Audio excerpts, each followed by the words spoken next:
Welcome back to the English Unlocked podcast. We're so glad you're joining us today. I'm Erica. And I'm Marco. Hello, everyone. Thanks for investing your time to learn English with us. Our goal is straightforward. We want to help you speak English more naturally and with greater confidence in your daily life. We do this by having genuine conversations about real-world topics so you can hear how English is actually spoken. And today's subject is something we both care deeply about. We're going to discuss studying overseas. Exactly. Studying overseas means going to a different country to attend a school or university there. It's a fantastic opportunity that millions of students take advantage of every year. Whether you're planning to do it, dreaming about it, or simply curious, this episode will give you a lot of practical English. We'll cover why people decide to study abroad, how they apply, and what everyday life looks like as a student in another country.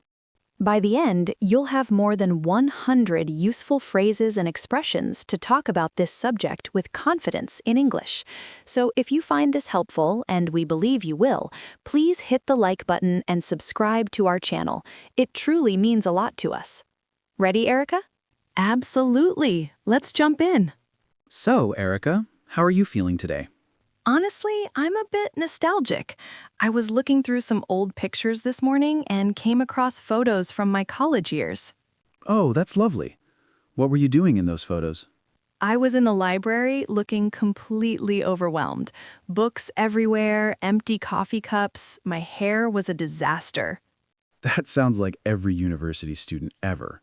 Exactly. I looked awful, but I was genuinely happy. Those were wonderful times. How about you, Marco? How was your weekend? My weekend was quite pleasant.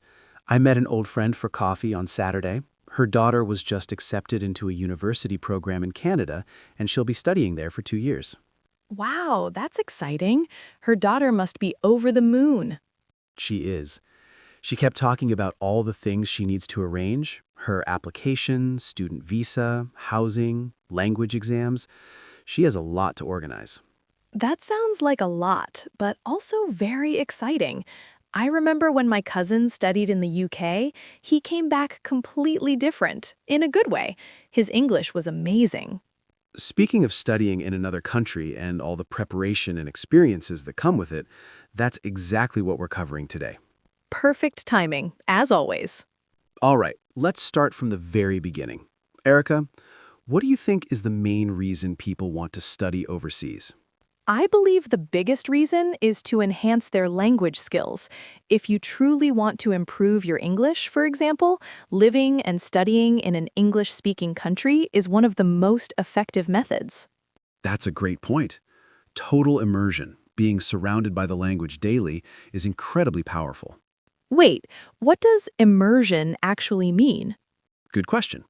Immersion means being completely enveloped in something. So language immersion means being in an environment where you hear and use the language all day, every day. Not only in class, but at the supermarket, on public transport, with your housemates. Oh, yes, that's so effective. My cousin said his English improved more in 3 months of living in England than in 3 years of studying back home. That's a very common experience. But language improvement isn't the only reason, right? What are some other motives?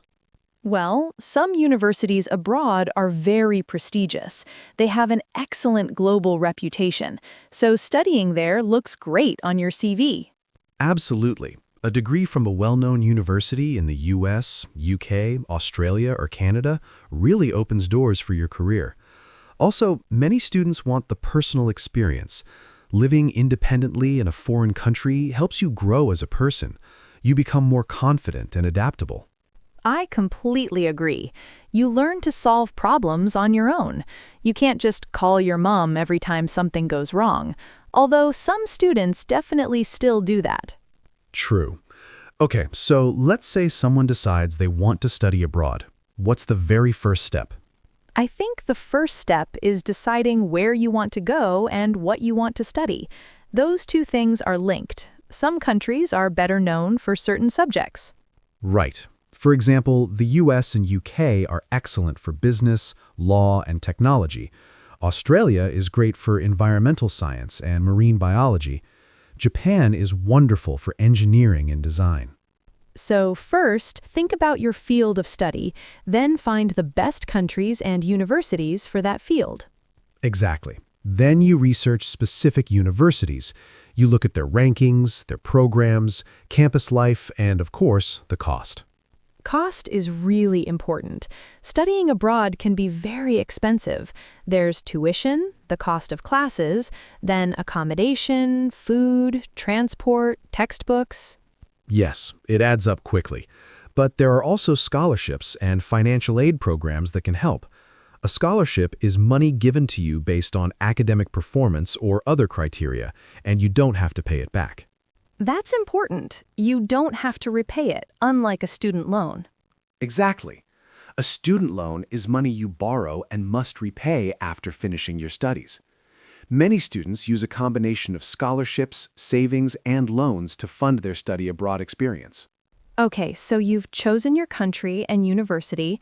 What's next? Next comes the application process. This can be quite complex and time-consuming. Most universities require several documents. Like what? First, you need your academic transcripts, official records of all the courses you've taken and the grades you received. Oh, so it's your school records, basically. Yes, you also usually need letters of recommendation, letters written by your teachers or professors saying positive things about you and recommending you for the program. That sounds stressful. What if your professor writes something bad? Well, you choose professors you know support you. You wouldn't ask someone who doesn't like you. Good point. What else do you need? A personal statement or essay. This is where you write about yourself, your background, your goals, why you want to study at that university, and what makes you a strong candidate. Like a self-introduction essay. That sounds hard to write. It can be challenging, but it's also a great opportunity to show your personality and passion. You want to stand out from the other applicants. What does stand out mean? It means to be noticed or remembered because you're different or better than others. So if 1,000 students apply for 100 spots, you want your application to be special and memorable. I see. And you also need a language test, right? For English-speaking countries? Yes, absolutely. Most universities in English-speaking countries require proof of English proficiency. The most common tests are IELTS and TOEFL. I've heard of those. What's the difference? Both test your reading, writing, listening, and speaking skills. IELTS uses a score from 1 to 9, and TOEFL uses a score from 0 to 120. Different universities require different minimum scores. So you need to prepare and pass one of those before you apply. Usually, yes. Many students take language preparation courses to improve their scores before taking the official test. That makes sense. Okay, so you send in all your documents and then you wait. Yes, the waiting period can be really nerve-wracking. Some universities take weeks or even months to review applications. Nerve-wracking. That means very stressful and anxiety-inducing. Right, exactly. Like when you're waiting for exam results and you can't stop checking your email. I know that feeling very well. And then what happens? You get accepted or rejected, right? If you're accepted, the university sends you an offer letter, a formal document that says, "We want you to join our program." That must be such an exciting moment. It really is. But even after acceptance, there's still more to do. Next comes the student visa application. Oh yes, the visa. What is a student visa exactly? A student visa is an official government document that gives you legal permission to live in a foreign country for the purpose of studying. Without it, you can't enter the country as a student. How do you apply for one? You apply at the embassy or consulate of the country you're going to. You need to provide your offer letter, proof of financial support, showing you have enough money to live there, your passport, and some other forms. It sounds like a lot of paperwork. It is, but it's all necessary. The good news is that many universities have international student offices that help with all of this. Oh, that's helpful. A department at the university specifically for students coming from other countries. Exactly. They help you with your visa, accommodation, orientation, and any other questions. They're like a guide when you're new and confused. I wish I'd had that when I started university. Okay, let's say everything goes smoothly, you get your visa, now you're preparing to leave. What are you thinking about at this point? You're thinking about accommodation. Where are you going to live? Many international students choose to live in student dormitories, also called dorms or halls of residence, especially in the first year. Why is that? Because dorms are usually on or near campus, they're relatively affordable, and most importantly, they're a great way to meet other students. You're surrounded by people who are also new and looking to make friends. That's a good point. Making friends is really important. I imagine it can be quite lonely at first if you don't know anyone. It can be, but most international students find they make friends quickly, especially during orientation week. What is orientation week? Orientation week, or O week as some call it, is a period at the beginning of the academic year when the university introduces new students to everything: campus tours, information sessions, social events, and meeting professors. That sounds fun, like a big welcome party for new students. Exactly. It's a very social and exciting time. You meet your classmates and start to feel comfortable in your new environment. Okay, so you've moved in, you've done orientation, and now classes start. What's academic life like for international students? Well, it depends on the country and the university, but generally you attend lectures, large classes taught by professors, and also seminars or tutorials, smaller group discussions. Is there a difference between a lecture and a seminar? Yes, a lecture is usually a big class with many students, sometimes hundreds, where the professor talks and you listen and take notes. A seminar is a smaller group where students discuss the topic and participate more actively. I see. I think I would prefer seminars. I like to talk. Yes, that's very you, Marco. In many systems, you also have to write essays and research papers and do presentations. Presentations in a foreign language must be really scary for international students. It can be intimidating at first. Intimidating means making you feel nervous or frightened. But most students say that after their first presentation, it gets much easier. Practice makes perfect, right? Absolutely. And professors generally understand that international students may struggle with certain aspects. They're usually supportive. That's reassuring. What about the workload? Is it very heavy? It varies. Some programs have a very heavy workload with lots of reading, assignments, and exams. Others are more balanced. It's important to research this before you apply. And I guess time management is really important, right? So important. You have to balance your studies, social life, part-time work if you're allowed to work on your student visa, and self-care. Wait, can international students work? In many countries, yes. For example, in the UK, international students on a student visa can work up to 20 hours per week during term time, the school year. In Australia, it's up to 48 hours every 2 weeks. That's good. Working part-time helps with expenses and also gives you real-world English practice. Exactly. Many students work in cafes, restaurants, or retail stores.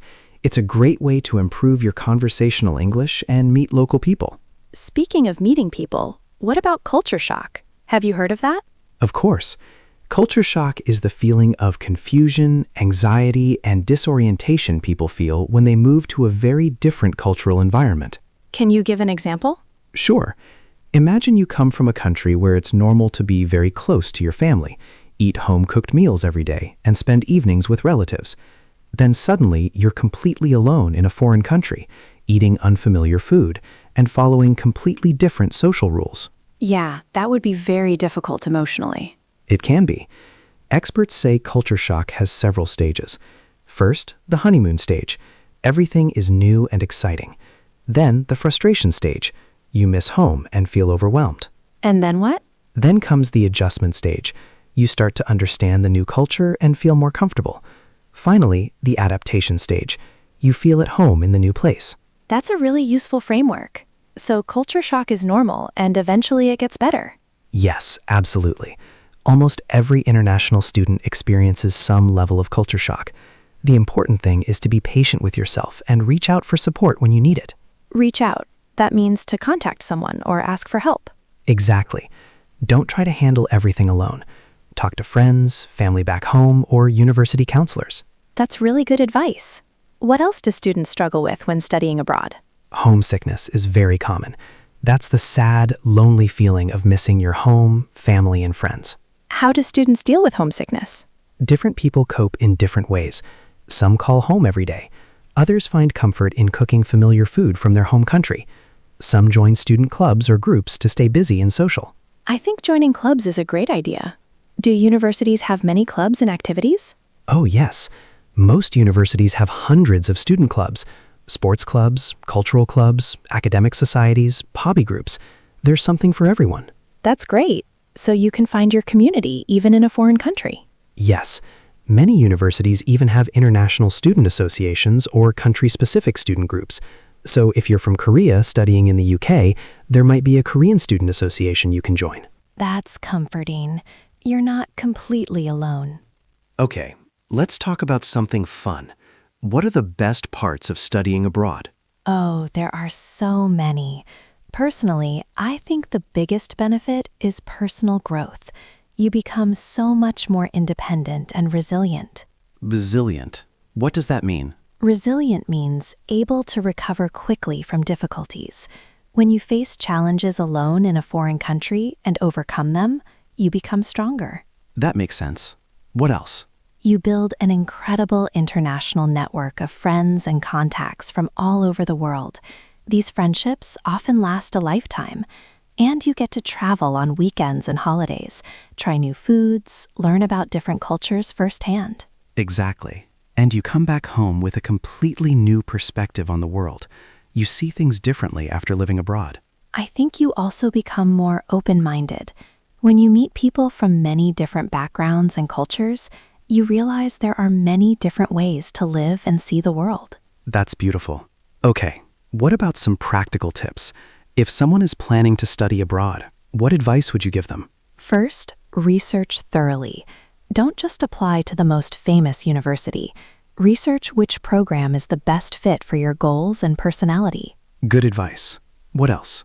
Second, start your application early. Many programs have deadlines 6 months to a year before the start date. Don't leave things to the last minute. Yeah, I'm a last-minute person, and it always causes stress. I know, Marco. Third, improve your language skills before you go. The better your English is when you arrive, the easier everything will be. Academics, social life, daily tasks. Fourth, can I add one? Of course. Save some emergency money. Things always go wrong that you didn't expect. Your laptop breaks, you get sick, you miss a flight. Always have a small reserve of money for emergencies. Oh, that's an excellent point. And fifth, be open to new experiences. Try new food, talk to strangers, join activities you've never tried before. The more open you are, the richer your experience will be. And sixth, don't compare your experience to others. Some people adapt quickly, some take longer. Everyone's journey is different. That's so true. Social media can make this hard because you see other students posting photos that look perfect and happy all the time. But behind every perfect photo, there's also a homesick, stressed student. That's very realistic. Okay, let's also talk about what happens after you come home. How does studying abroad change you in the long term? I think the most obvious change is your language.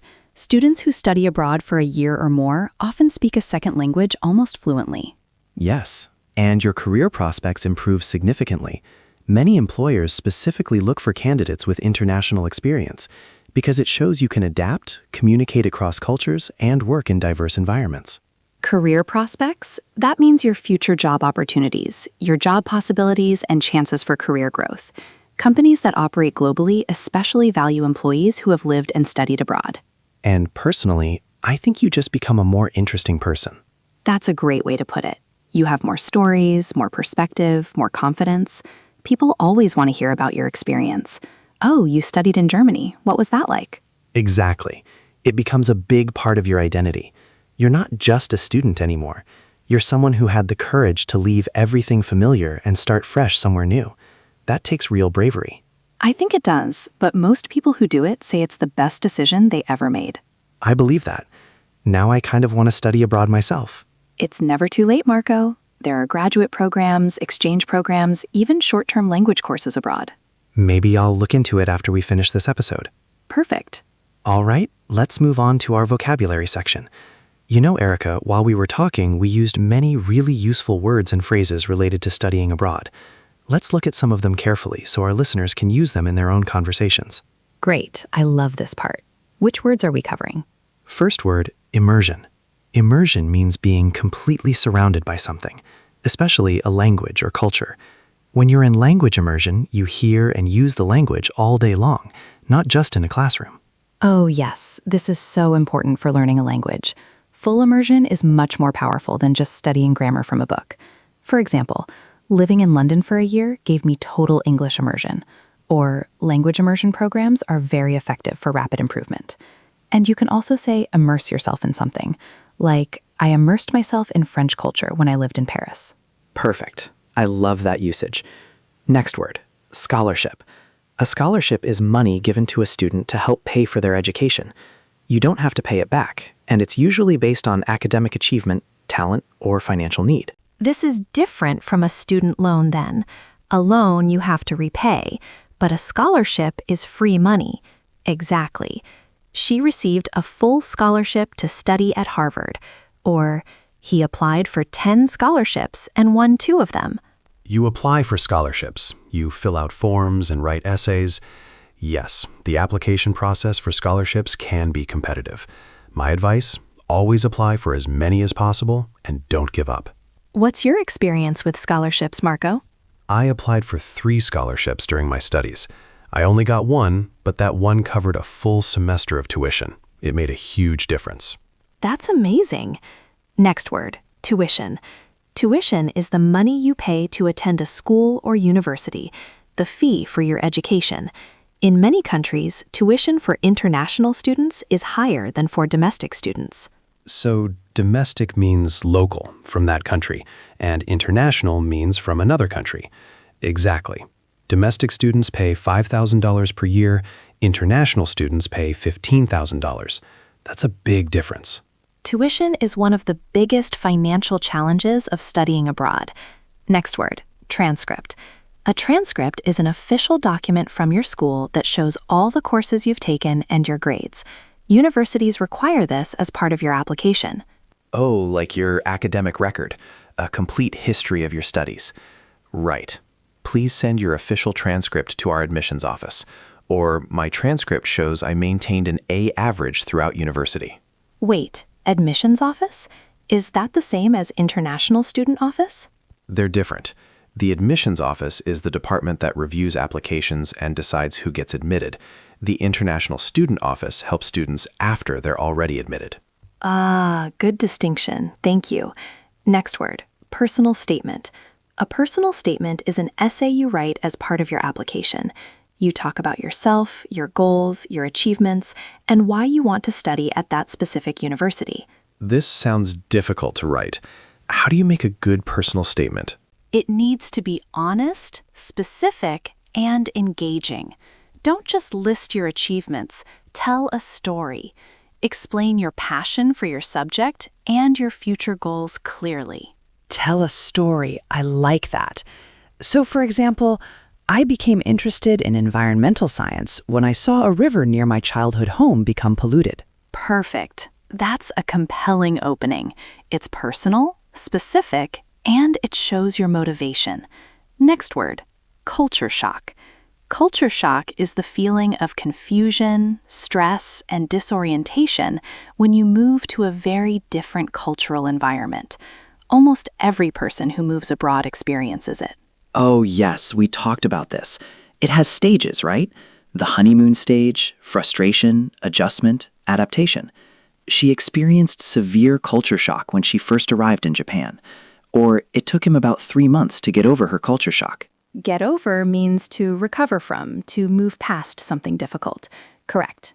Next word, homesickness. Homesickness is the feeling of sadness and longing when you miss your home, family, and familiar things. This is such a universal feeling. Everyone who leaves home for a long time feels this. Absolutely. She felt overwhelming homesickness in her first month abroad. Or cooking traditional food from his country helped him deal with homesickness. And the adjective is homesick. I'm feeling really homesick today. I miss my mom's cooking. Exactly. Simple and natural. Next word, dormitory or dorm. A dormitory is a building at a university where students live. It usually has many small rooms and shared bathrooms and kitchens. Right. Living in the dorms is a classic student experience. I lived in the dormitory during my first year. I met my best friend there.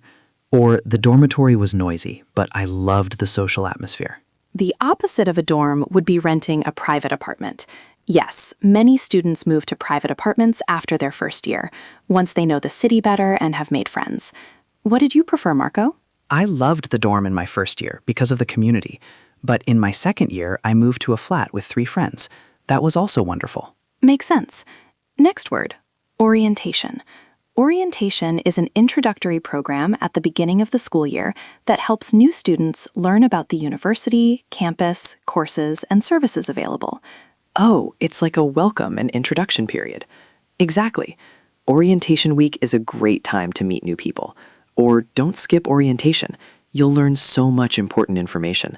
I wish I had attended my orientation more carefully. I missed several important things that I didn't find out until much later. That's very you, Marco. Next word, resilient.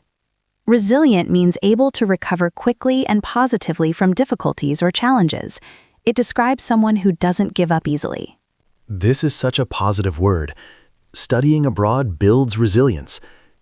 Living alone in a foreign country made her much more resilient. Or you need to be resilient when things don't go as planned abroad. And the noun is resilience. His resilience helped him succeed despite many challenges. Last word, network. A network in this context means a group of people you know professionally or socially who can help you and whom you can help. Building a network is one of the biggest benefits of studying abroad. So your network includes classmates, professors, colleagues, people you meet at events. Exactly. Studying abroad helped me build a global network of contacts. Or her professional network from university helped her find jobs in 3 different countries. I love that. Your friends from abroad aren't just friends. They're your international network. Beautifully said, Erica. Okay, let's do a quick summary of all the vocabulary words. Ready? Immersion, being completely surrounded by a language or culture. Scholarship, free money given for education that you don't repay. Tuition, the fee you pay to study at a school or university. Transcript, official document showing your courses and grades. Personal statement, an essay you write as part of your application. Culture shock, confusion and stress from living in a new cultural environment. Homesickness, sadness from missing your home and family. Dormitory, or dorm, a building where students live on campus. Orientation, an introductory program for new students at the start of school. Resilient, able to recover quickly from difficulties. And network, a group of contacts that can support your personal and professional life. Perfect. 11 really useful words for talking about studying abroad. Okay, Erica, that was a lot of talking about studying abroad. I feel like I just attended a university information session. Maybe we should have charged tuition for this episode. Let's think about what we learned today. We covered this topic from beginning to end, so let's review it in a logical order. Good idea. Let's go. First, we talked about why people choose to study abroad. The main reasons: improving language skills through immersion, gaining access to prestigious universities, improving career prospects, and experiencing personal growth. We used phrases like, I want to study abroad because. One of the main benefits is, studying abroad can really open doors for your future. Then we discussed how to choose a program. You need to think about your field of study, research good countries and universities for that field, compare costs and scholarships, and consider your personal preferences. Key phrases: I'm considering studying in, I'm researching programs in, and which country is best for studying engineering. After that, we went through the application process step by step. You need to prepare your transcripts, letters of recommendation, a personal statement, and proof of language proficiency like IELTS or TOEFL scores. You say things like, I'm working on my application. I need to take the IELTS exam. And can you write me a letter of recommendation? Then we talked about the visa process. A student visa gives you legal permission to live abroad for studying. You apply at the embassy with your offer letter and proof of financial support. Useful phrases, I need to apply for a student visa, and I'm gathering documents for my visa application. After that, we discussed daily life as an international student. This includes living in dormitories, attending lectures and seminars, managing your workload, possibly working part-time, dealing with culture shock and homesickness, and joining student clubs. And finally, we talked about long-term benefits, improved language skills, better career prospects, a global network, and significant personal growth. The most important phrase, studying abroad changed my life. That's a good one. See, when you look at it step by step, the whole process from dreaming about studying abroad to actually doing it and coming home transformed makes complete sense. Absolutely. And even if you never study abroad yourself, you now know all the vocabulary to talk about it in English. Now we want to hear from you. This is our favorite part of every episode. Yes, we love reading your comments. So our question of the day is, if you could study abroad anywhere in the world, which country would you choose? And what would you study? Tell us your dream. I'll go first. If I could study abroad, I would choose Japan. I would study design and technology because Japan is a world leader in both areas. And honestly, I really want to live in Tokyo and experience that incredible city. That sounds amazing, Marco. For me, I would choose Germany because their engineering and science programs are world-class, and many universities there have very low tuition fees, even for international students. I'd love to study environmental science in Germany. See, we have completely different answers, and that's perfectly okay. There's no right or wrong answer here. So listeners, we want to know about you. Where would you go? And what would you study? This is your chance to practice writing in English. Please tell us in the comments. You can write something like, if I could study abroad, I would go to Canada to study computer science because the tech industry there is growing very fast. Or, my dream is to study fashion design in Italy. I love Italian style and craftsmanship. Or even, I would study medicine in the United States because the hospitals and research there are world famous. Write your answer in the comments below. It doesn't need to be perfect. Just write naturally and have fun with it. It helps us learn what topics you love, and most importantly, it's great English writing practice for you. We genuinely read every single comment. So please, share your dream with us. All right, we're coming to the end of today's lesson. Thank you so much for spending this time with us. We really hope you found this episode useful and enjoyable. If you did, please give this video a big thumbs up. It takes just 1 second, and it helps our channel so much. And if you haven't subscribed yet, please click the subscribe button right now and hit the little bell icon next to it. That way, you'll get notified every time we upload a new English lesson. You won't miss a single video.